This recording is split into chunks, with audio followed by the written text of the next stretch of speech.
It's 9 a.m. Very much thanks for you for keeping out with us here on UBC TV. Thank you very much. It is Good Morning Uganda Extra, and once again, I'm Robert Chirabo Nyonyintono. Now, this morning, we are going to be discussing another important issue that is all inclusive of all Ugandans. That is the border regulation in this city, and that is in Kampala, where we've seen attempts to regulate this industry. If you've been following affairs that have been happening in our country, you must recall that KCCA on several occasions has come up to ensure that they regulate this, and also government, that is looking at cabinet, agreed that we must really regulate this sector that is employing a number of Ugandans.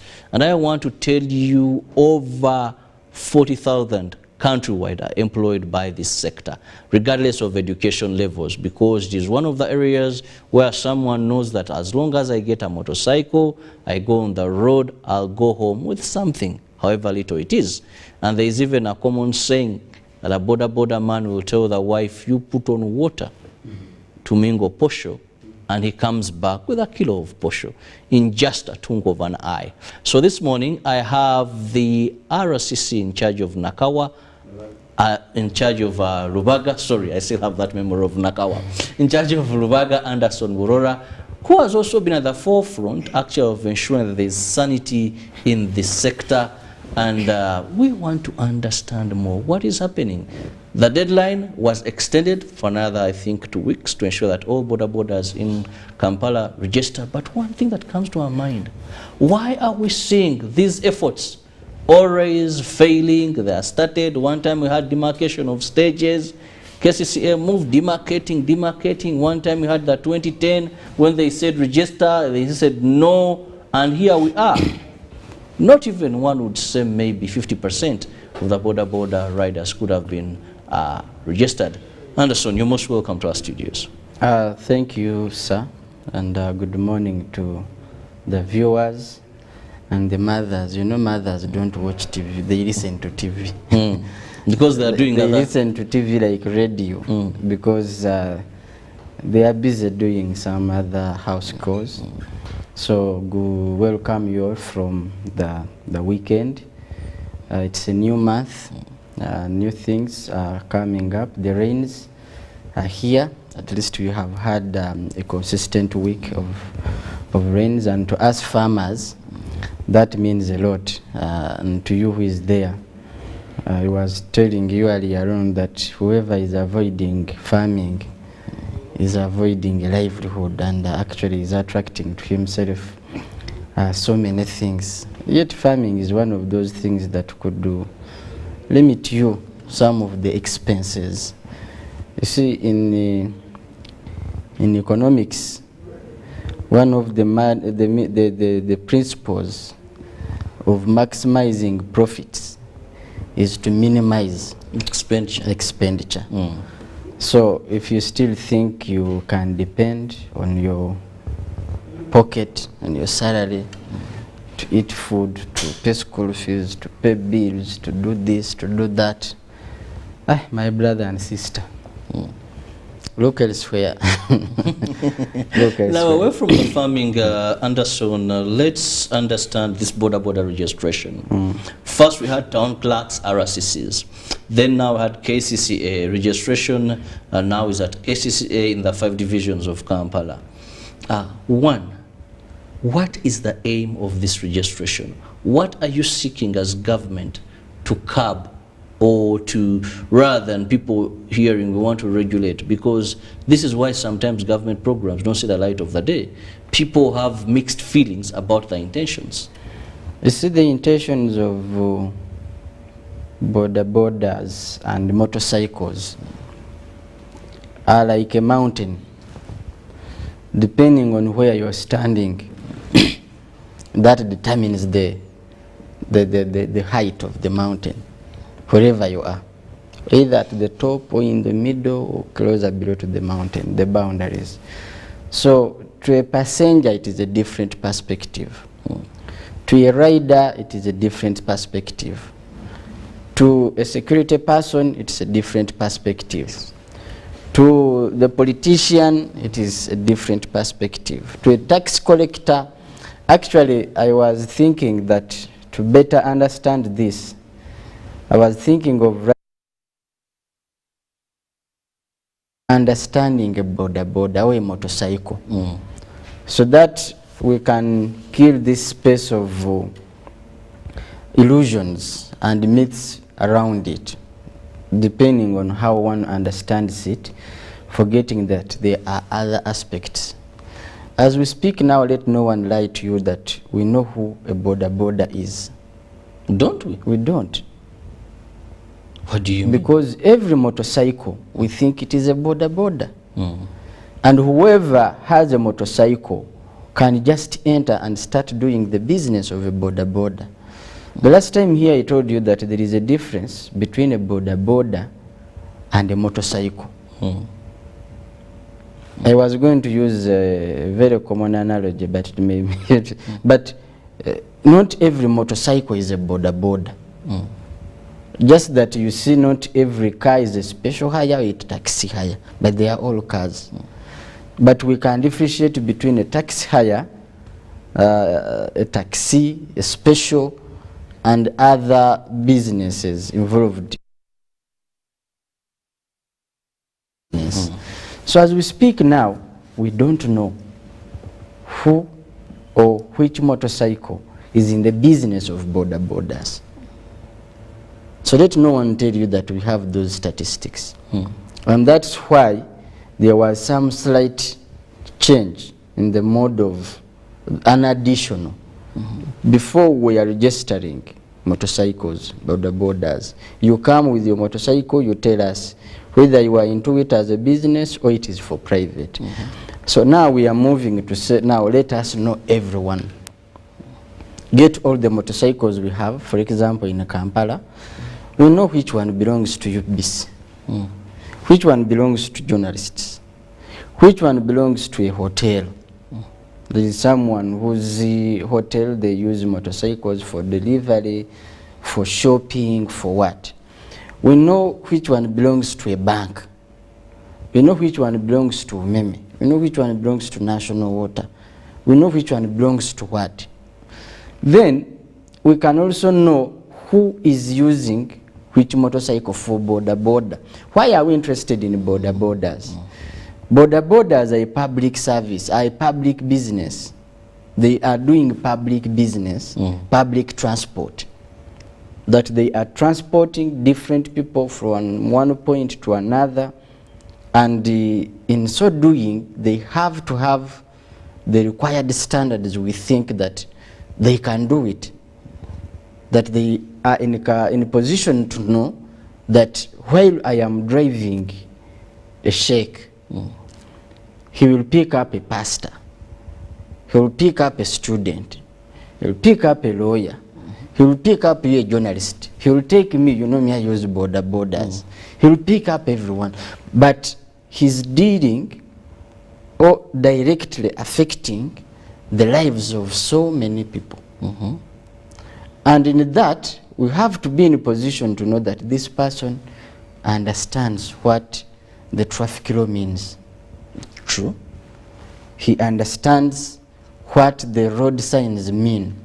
So that, because he's dealing with people, not himself. If he's riding his motorcycle and he chooses to be reckless, he can take away his life alone. He can be reckless with his life or her life alone. They are very minimum individual. But you don't choose to commit suicide with someone who is not involved in your problems or in your negligence. You get the difference. I want to be in a position to know, because what the trend now is, riders choose to create their own road signs, their own road rules now, without following the proper one. The traffic law, the traffic signs, the regulations are the same countrywide. Now, Anderson, let me finish this. They are the same countrywide. What one studies in Kisoro is what one studies in Karamoja, is what one in Kampala knows, is what one in Gulu knows. Now, when you choose to create as a region, for example, in Kampala, they no longer indicate. All he does is to show a leg, to point a leg where he wants to go. Now, for you, it is for you to interpret that this one is getting off this leg means that he's getting off this road. Now, what if I don't know? And you're carrying me, I am indicating for you using a leg, but you don't know what I am meaning. That's an accident.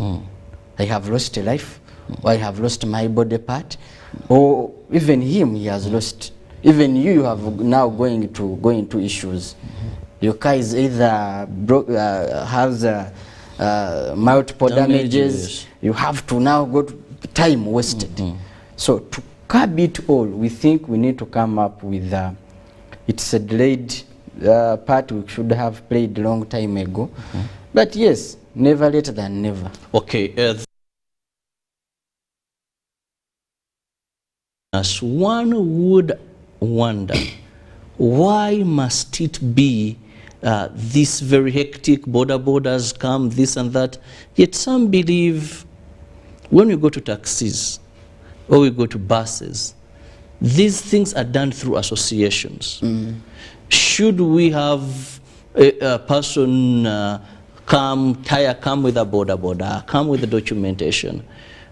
These guys have associations where registration could be even simple and quicker, one would want to believe. Two, these borders are imported. With the vehicles, you can know when an offense is committed, that this is the person who bought this car. Hold him accountable. With motorcycles too. I want to believe border ban, just if there is someone who gets this banja. Why must we see something that KCC has tried to do, all I'll say government, for a certain period, and it just ends along the way. Different conflict of interest, a number of things come in.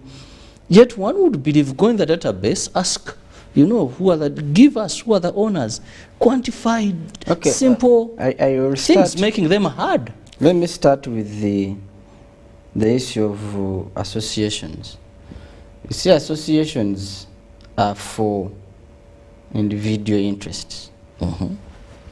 And if you start dealing with associations, you're going to have countless associations, because I break away from you with maybe about 20 people, create our own association. Then have a unifying association. That's why we are saying right now, let's first know who are we dealing with.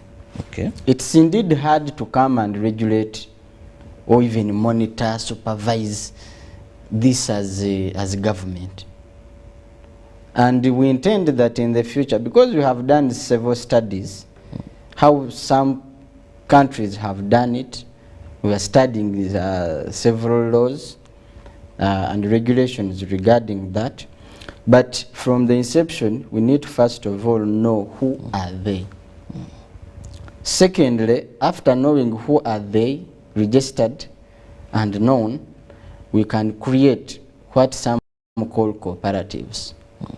Because cooperatives, somehow they have national regulations, how they can operate, which is not the same as associations.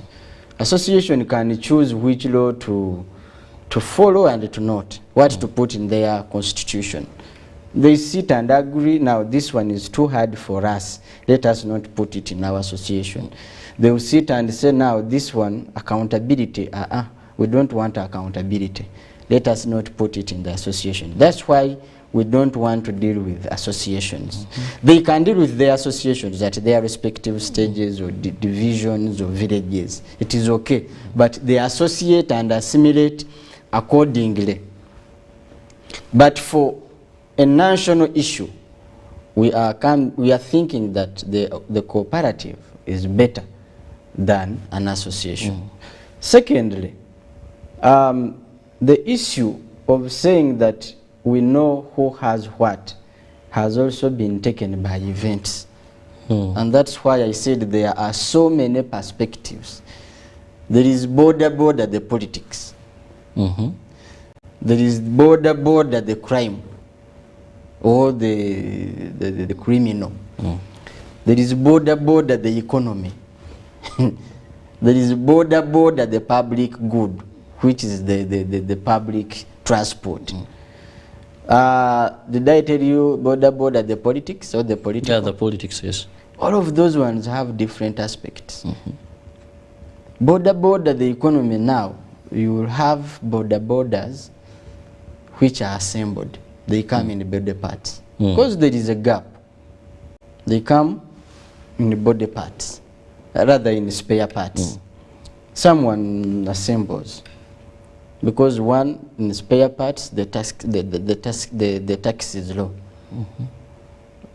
Two, you can easily maneuver in one way or the other. But also, we have borders that have been stolen.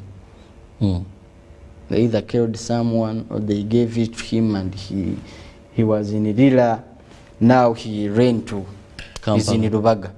Or he killed someone in Kajansi, he's in Nakawa. Or he's in Mukono. Or he's in Buyukwe. He ran away. You know, here we give people, like in Emioga, someone comes, borrows 3 million or 2 million and he disappears. Now what about one with a motorcycle? So when they steal these motorcycles, they come, change engines from this engine to this frame, this tank to this one. That's why you find these borders, they have removed the handles, removed everything, changed. So it is disassembled and it looks different. Yes. So that one, they also go and buy number plates of those that have been either condemned or had accidents and what they put. So when you want to trace, and they had also this, that the logbook was last handled by the first owner. So what they do now is in Ndagano, agreements. Agreement to agreement to agreement. So even the one who has the logbook, if you want to trace this motorcycle, he can't. He can't, because it has changed hands like 10 times. That is why this time we have had several stakeholders engagement to make sure that whoever is concerned is on board to mitigate all of these challenges. But also now that going forward, if one, for example, you are in a border, how do you get traced? We register your border, we also register you. If we are in a border business, we are going to give them jackets or reflectors that have their details. Chirabo is on this stage. This number, telephone number of the chairman of the stage. Your telephone number that you can even scan on your phone. Barcode, yes. The barcode can be scanned. While he is riding you, you can scan. Or for purposes of clarity, before you go, you can first scan to confirm whether this person is indeed a border rider, or he is in it, he has just forged his car jacket to suit the purpose, but in actual sense he is. He isn't. He's not. So there, before you go, or when you are going, you can scan and know this person. But also, right now there are several hindrances in our cameras capturing these number plates. Some twist them to an angle whereby a camera cannot trace it, capture it. Secondly, there are times, let me say like in the afternoon, where there is a reflection of the tarmac and several, depending on the surrounding, whereby the camera has issues to do with the proper capturing. Yes. So, but that one, if you miss the number plate, you can capture a jacket to know this is the person. For example, we also want to go away with these things, traffic officers standing, stopping everyone. If you commit a traffic offense and the cameras capture you, the receipt is sent either on your phone, most probably on your phone, because you register your number plate, your motorcycle with your number, your telephone number. And there are so many things, because even times have changed, that you cannot doing traditional things to address modern challenges. You must transit to a certain level. So basically, that is what we are trying to do. Now, what you're trying to do, let's look at what are the requirements, because this will show if this is a possibility or this is going to be a success. What in this registration that was yet extended after it elapsed on the 1st of this very month, KCCA and officials said, let's extend it to another period. What is that a border rider must come with for this registration? First of all, we extended to allow our children to go back to school, because it would have been somehow disturbing that we have children going back to school, and some of the means of going back to school is borders. Secondly, it is also towards the completion or the deadline, the numbers were high. Since the numbers like were it is high, our culture, Ugandans do things at the last moment. Many turn up. Minute panic.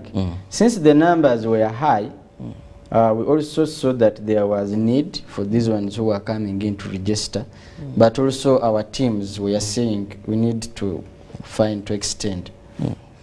So it was a coincidence of children going back to school, but also the turn up was a sign to show that we are really trying to comply, whether on the last minute or not, but we are coming to comply, which was a positive sign. But also the deadline, it is not intended to mean that we are not going to register anymore, or we are stopping registration. No, we are withdrawing from communities. But also, since we are going, why we also extended, some of the centers of registration were being recalled, because you remember some of the places we are registering from were schools, and schools were opening, so they needed space to prepare for the opening of the term. So this means that whoever was going to register from those centers was going to go to a central place, which are the divisions. So that's why even the numbers surged, because we are limiting now the registration centers. The requirements are really the usual. The LC letter of where you stay, your area of residence. Okay. For us to know who are you. And for your information, why we are interested in knowing this, in most cases borders or riders get accidents. In the process of getting accidents, sometimes they are robbed. Their wallets, which we presume maybe they had their identities there, are taken, or they don't have at all. So you don't know how to locate this person, either to communicate to their families, either to talk to anyone, because one will ride from Mukono and works in Rubaga. So really, you will have very few people who can identify this person. And why we want these letters, which we shall also put in our records, are the next of kin. In case you get an accident, for example, you have a reflector jacket, we can locate in the file that this person's next of kin is so and so, and this is the telephone number. So that person can be reached. But also, we want to find out, to weed out criminals who are hiding in this business of feeding people, transporting people. Yet they have ill intentions. You are taking someone, he has told you, I am going to Bwais. You insist that we pass Machindi. He tells you, let us pass here, for you want to take your route. Why? That's why you end up having people robbed. It is stage managed. So one is LC letter. LC letter. Then is the confirmation of where you work from. Okay, that is the stage chairperson. But also the chairperson of that area where you are, the village Okay. of where you work from. Now those called Rubanzas who do not have a stage. Now for Rubiazas, we have asked them to come and report themselves. We are into this business, but it's because, for example, we have no stages. But majority of them have stages. Because one will tell you getting a stage is between 500 and a million in some places. Yeah, but it also depends, because if you ask me for money on a stage where you don't pay, for example, rent, you will have to justify. And that's why we are coming in. You will find stages where they pay rent. And also sometimes this money is commitment. That is what, because I have interacted with them, is commitment. It remains members' money, because it is money not for an individual but for members. But some who have told me that said abamu bajja nga tebayina bigenderero. Like they come, they have their missions. So he can be there to execute his mission. But someone who comes and parts maybe with $1 million to show commitment that I am here, I want to work. This is a job. This is a job. He will come and pay the money, but for those reasons. And but I've been told that it remains members' money. But also I want to organize them that if you're receiving money, every money you receive from someone must be accounted for. Whether private, whether public, whether an individual. I shouldn't falsely receive money for someone that is not intended to serve the purpose it intends to serve. So you have a letter from your LC, from the LC of that where you work where you're from. working, yes. Then that is also your passport photos. Okay. Your national ID. One who doesn't have what? A national ID, because not you all have Ugandans to register. How do I register without? But in the first place, you are in a wrong place. Why? For you to be able to ride, we have not talked about permits. Why we emphasized on the permits? We first did a sample in Rubaga, where we registered 1,438 border riders. Only 82 out of 1,438 had valid riding permits. Only 82. Yes. About 160 they had expired. So 160 plus 82, that is about 240. Only 240 out of 1,438 had seen the road signs, had been taken through. Even those assumably, because in Uganda you can get a driving permit without even going in any driving school. Yes. But at least one can have an argument that for me to get this ID, I went through this, and you have to agree, because those are the guidelines. So this registration or driving license is a must? That's what we are driving to. Okay. We are giving them actually a window to register, but also have a way of organizing them to have these permits. Because it is only until you go to a class that you can learn. Everything you must have a platform of learning. Even if you don't go to a class, you must practically. But what is theoretical, you have to study it. I can know how to talk here, but I may not know the ethics of a journalist. You get it? True. So taking them through these processes is to teach them that this is how you behave on the road. So Anderson, these are the consequences. We know this registration very soon. Our government is good at carrying out operations to get defaulters. We know very soon you mount these operations and ask for this. Did you register and all that? So you must have 2 letters from LCs, where you're coming from, where you're working. You must have 2 passport size photos. Yes. You must have a national ID. National ID.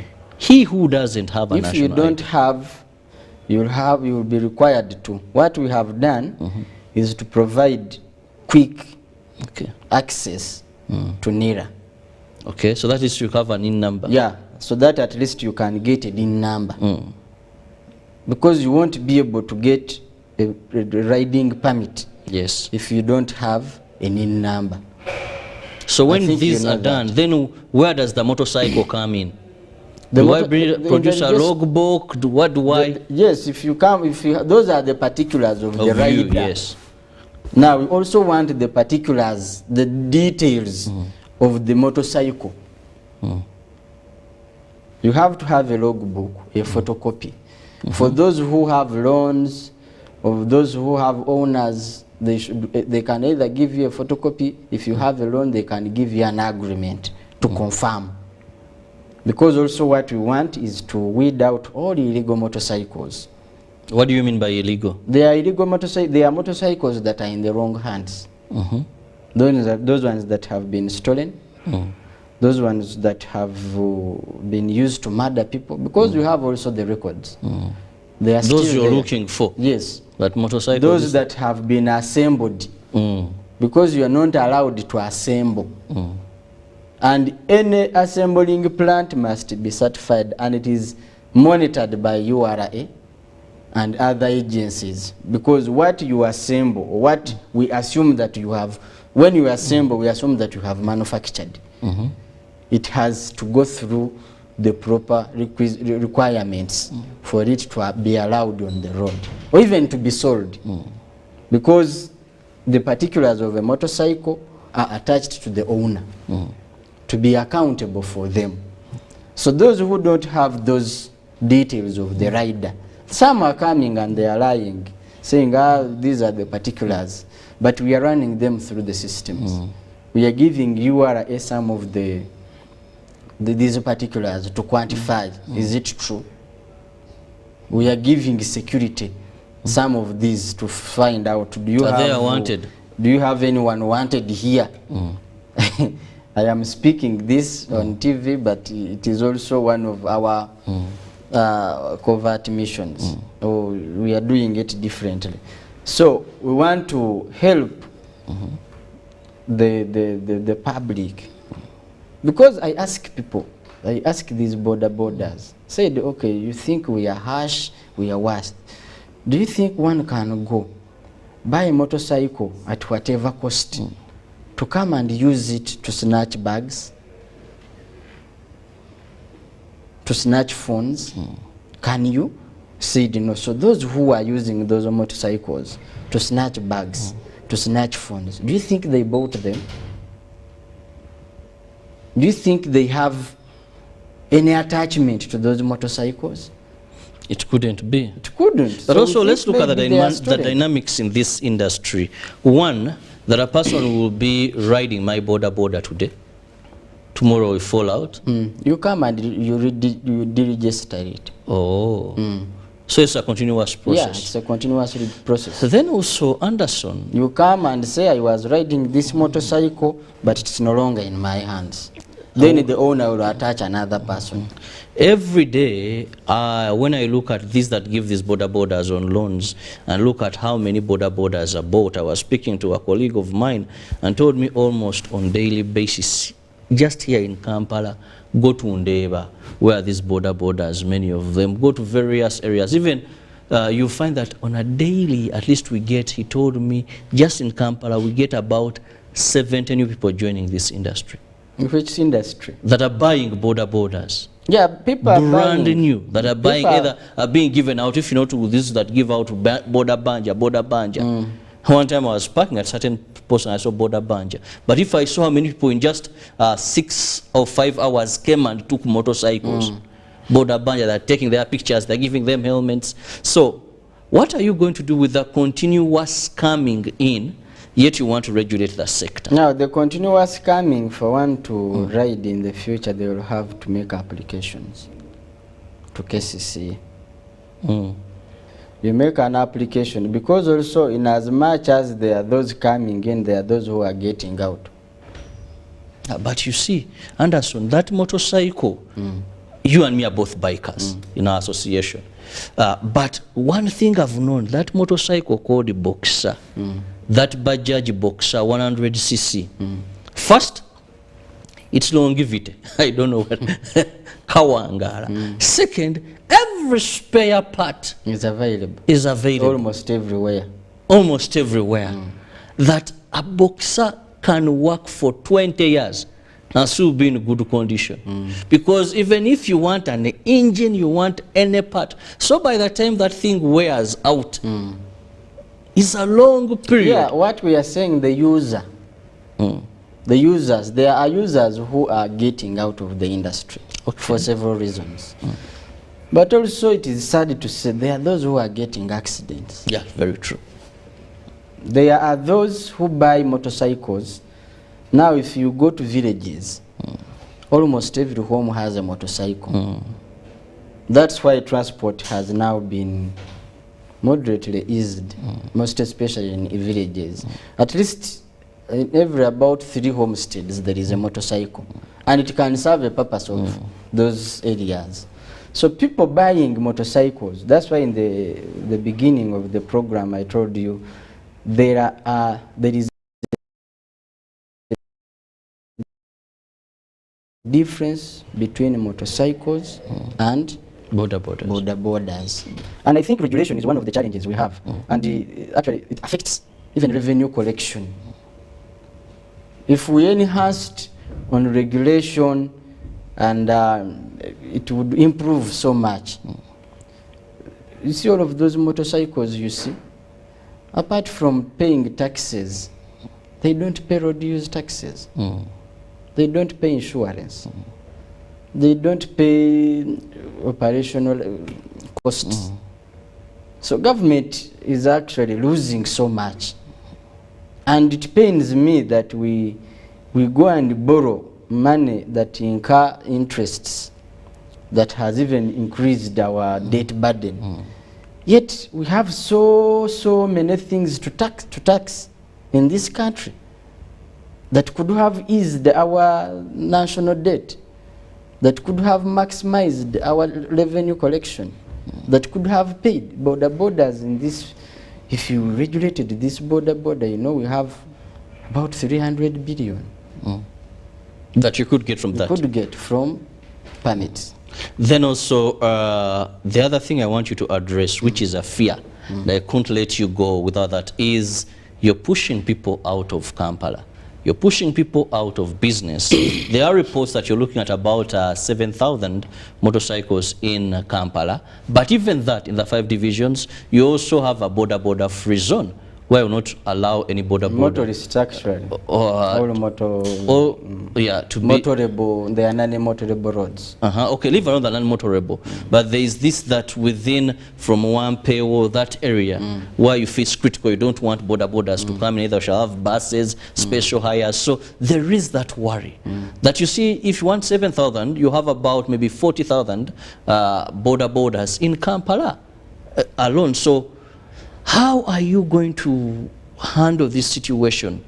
We've had people who are vendors are now not in Kampala. Some people are analyzing criminality and analyzing crime, are saying due to the high rate of unemployment and such policies that are pushing people out of employment, most of those in the informal sector, is why we are having crime spring and increasing. You see, Kampala is a capital city. It is unfortunate that it is both administrative and commercial at the same time, which is a very, very big challenge. That you have a commercial and a capital city and rather administration, it is industrial, it is residential, it is what? Katogo. It's Katogo. That alone is a problem. Secondly, we realize that we need order. In the process of having interests of order, development comes and takes away. It comes and takes away. And when, like the president has addressed it severally, that let us manufacture our buses. Some of the transport challenges now is because the public transport system is not fully functioning.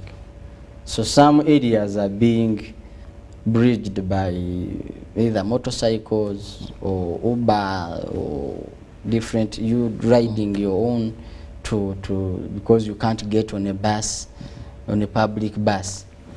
So sending away people is one of the ways of administering a city, that you have a minimum and required operations or operational mechanisms. And that means that we must have to come to reality or to agree that we need to minimize what is done. Can we ride or drive on roads, at the same time walk on it, at the same time ride on it, at the same time vend on it, at the same time trade on it? Is it possible that you can have borders on the same road, taxis and private on the same road, vendors batembe on the same road, shop owners who have shops on the streets on the same road? You have street beggars on the same road. Is it possible? Why then do you start with the poor? Because I want to say, yes, borders could have their indiscipline.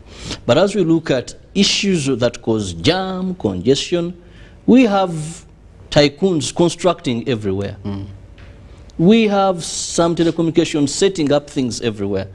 But because the border and the vendor are easily to take away, you know, don't you feel that to have sense and meaning, it would be a sectoral approach? Remember when Jennifer Msi was looking at a building that had funny stairs, removed. That only worked for a few, because for a few weeks, because these buildings are owned by people that have. You are trying to say that instead of having a building, we should deregister it and have a border stage. No, what I'm saying is it must be all inclusive, not selective. I am bringing, because I want to fit into your mind. You're trying to say that instead of creating space for one who is paying bills, that every bill he pays or she pays, it's taxable. It's taxable. Whether rent, whether electricity, whether water, whether kasasiro, everything that person is doing is taxable. And you are trying to negotiate for one who cannot, or who is not, even there is no law through which he can operate. Because for you to operate, you must have a station. When you invited me to UBC, I didn't go to Parliament. I came to UBC. So it is not that we are pushing away the poor. It's not that we are not interested in the poor. We are just saying that everyone should be where he or she is supposed to be. If you are supposed to be in point A, why are you at point B? If your capital is enabling you to be in Mukono, don't you think you are misusing it in Kampala? If you're selling 2 acres of land or 3 acres of land to buy a motorcycle, that is perishable, by the way, because the motorcycle is like vegetables.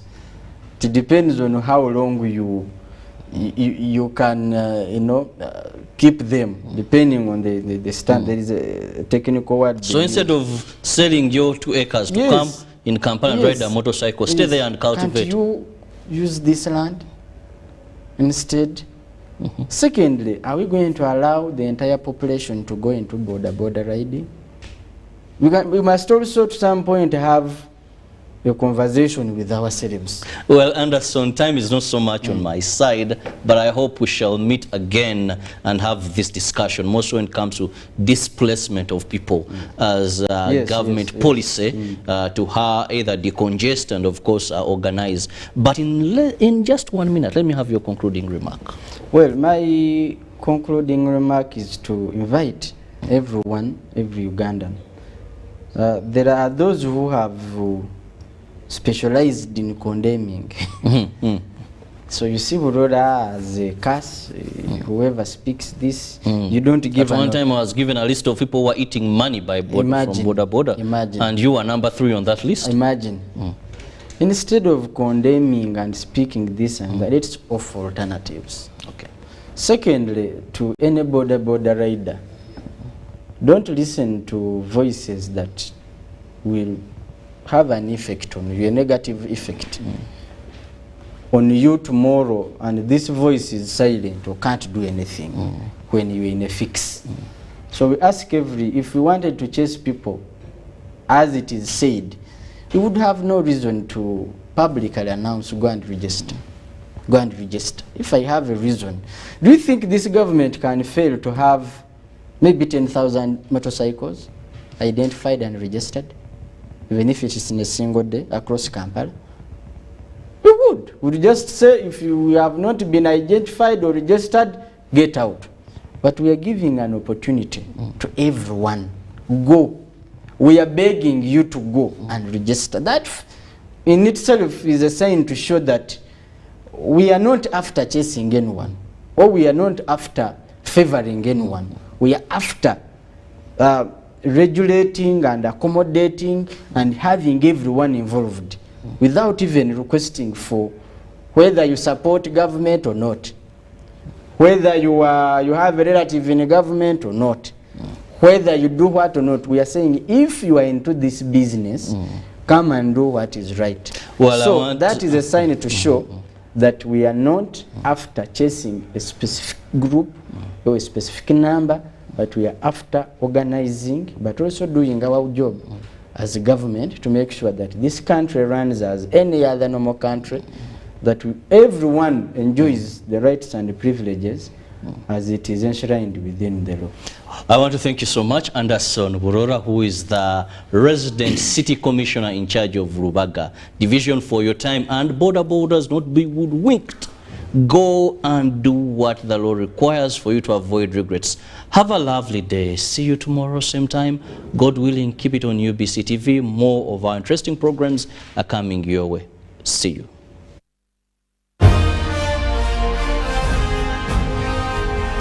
Live from UBC Studio.